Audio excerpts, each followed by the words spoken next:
Igbo mulize mwoza kenekwa amon. So biko, onwe hemchok unume kita. Kule nu down. Nene kenene this video kita. Unene chaya. Mbekwa kamfu kamkwihe. Dem no binene this video. Igbo ekele m ndị Igbo ibe m ụbọchị mara unu mma. Ndị Igbo ibe m unu lee anya ebe onye nwe ime nọ taa na Zion, Lagos. Unu lee anya unu ga-ahụ power of ndị Igbo. Unu lee anya ya moto eji load people na-eje nga ọkpala. Everywhere adịla dry. Ọ wee gwa unu ka ọ ga-eshi adị mgbe ndị Igbo ga-asị na ha alabara from Lagos. Ya wụ Zion, onye ọbụla m ụzọ ya ka maka ụzọ ashi adị ya agịchi nwanne. Onye ọbụla ma Zion ga-ama ka ebe ashi adị ka o si na power of ala Igbo. Onye ọbụla na all road lead to Ngọkpala. All road lead to Ngọkpala. Everywhere adịla dry. This is Zion. Egwu na ike ndị Igbo nwere. Ụbọchị ndị Igbo si hey ha alala from Lagos, everywhere ga-agba empty. So ịwụrụ onye Igbo na-eso onye nwe Imo, ị ga-ama na anyị nwere ihe niile. This is Zion. Unu maka ndị mmadụ si akwụkara ishi ga nwee ike gafee this place on a very good day. But this is power of Ngọkpala. So ọ na ị na-eso onye nwe Imo, ịlọvụ ihe Zion na-eme, ịlọvụ ihe onye nwe Imo na-eme, ị ga-eti aka share ya video nwere everywhere ka o si dị dry. Onye ọbụla tiri isi Ngọkpala. Ma God bless everyone na-eso onye nwe Imo. God bless every one of you. Zion, we fly. Igbo ekele m ndị Igbo ibe m ụbọchị mara unu mma. Ndị Igbo ibe m unu lee anya unu ga-ahụ na onye Imo na Zion. Nwanne m ụmụnne m unu hụrụ ihe kwuru ka a na-eme. Ha bọọsụ ndị loduga Ngọkpala straight. Ha bọọsụ na-elodu Ngọkpala from Zion. So why onye Imo ji eme this video ka ị ghara ịwụ onye na Lagos so na-eche ije Ngọkpala. But na problem ị nwere na enwe ha bọọsụ ije eje. Ndị bọọsụ a loduga here every day 25,000 naira ka a na-anata Ngọkpala. So ọ bụrụ na ị na-eso onye nwe Imo na ị nọ na Lagos, maybe iji ije Ngọkpala ịma aka isi eje, gbara beba na Zion. Gbara beba na Zion. With 25,000 naira ha ga-ebu gị bukpoo gị na crusade ground. So ndị Igbo ibe m unu lee anya unu ga-ahụ ma ndị baala n'ime moto na-akwado ịpụ apụ. Ụmụnne otu a ka o si adịghị ya. So anọkwala ekwu na n'ọwụ ego moto mere gị iji jelu ha Ngọkpala. Otu a ka people si apụta every night. Otu a ka esi ele odi ya. So ọ bụrụ na ị nọ na Lagos, ị nwere right ịgbara apụta bịa were ngwongwo gị ma bed gị ma camping bed gị pụta here join na ndị moto jebe. It's 25,000 naira ụgwọ ihe. Ile anya ị ga-ahụ many people ka na-apụta ndị chepụ n'abalị. So gwa m location ị shall watch onye nwe Imo. God bless you all. Zion, we fly. Yes, I'm in this good video. In this gear. Thank you.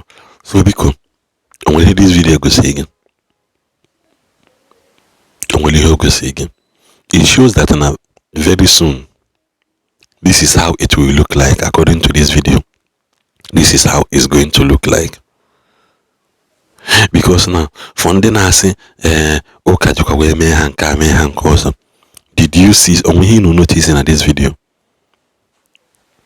Only no notice in here. This one, just imagine a day like this, Zion ministry empty. Only careful now, buddy. And we motor na drop a passenger. And we look on there is free flow of traffic and movement. Then will there compare the rapid movement in aga on na Igbo kita. And we him cool before when my video concerning this thing I say a time will come. Sharp kwanana source air but I say because be alonka men cause one ijidego one day nwoke kobaji kobede one day na akoede kowo onugbu one day nwoke na akọ onugbu one day nwanyi disi ka obulo ha ka ofo okoba. That is how development comes. Oburu nupụta una afu onye na alụ uno asị ọ na ka ị na-alụ ya alụla ya n'elu ọnụ nke a ka ị na-alụ ya alụla school alụọ school ya chọrọ school ifuru factory ya alụla alụ factory asị ịfụrụ ụlọ ọgwụ ndị mmadụ ịhapụ ụlọ ọgwụ ya alụlụwa factory. Ndị ụwa has become emete mma. So for you now iso na in that league of ndị ala and the people na-amachasị ihe bute ha ụwa, because there are a lot of people nọ n'ụwa kịta na ha mara ihe bute ha. So for you to not to be among ndị agha na-amara ihe bute ha ụwa, biko like I said, ijide ego or inwe nwanne ifu na development na-agbada this so place, iji na-asị na ọ bụrụ village gị, ọ bụrụ your steeti na ọka ka ichewe mgbe oluli steeti anyị no ndị be anyị, ọ bụrụ ka esi eme ya.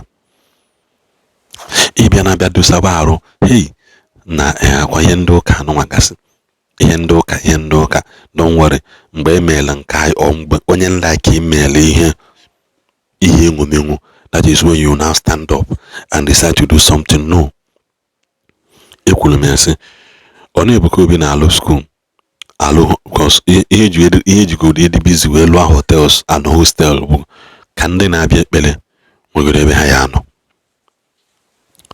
roof over their head and safety of life and property first. Then I emechazi nka ewebawazia schools, because I allow school. I don't know why people are not seeing that angle.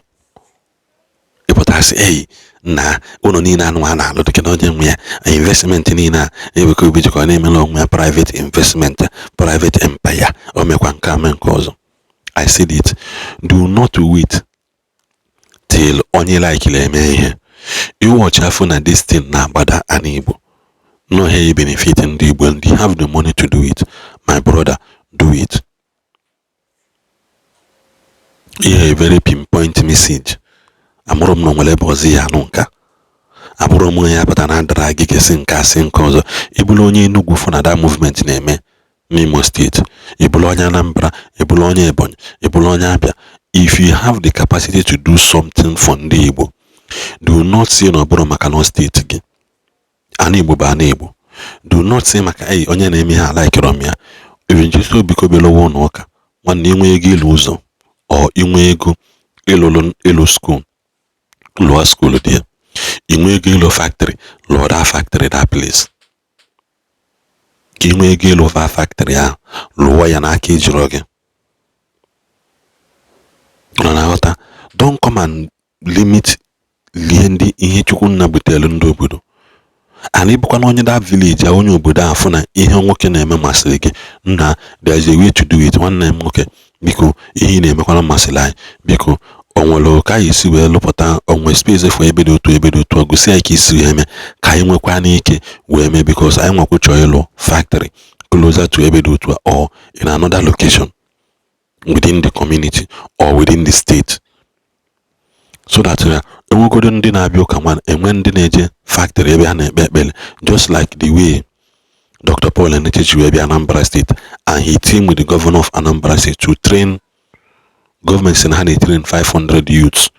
He said that now they will come together to train 1,000 youths into hand job, ima akolo, both in technology and in every other thing, so that probably a total of 1,500 youths.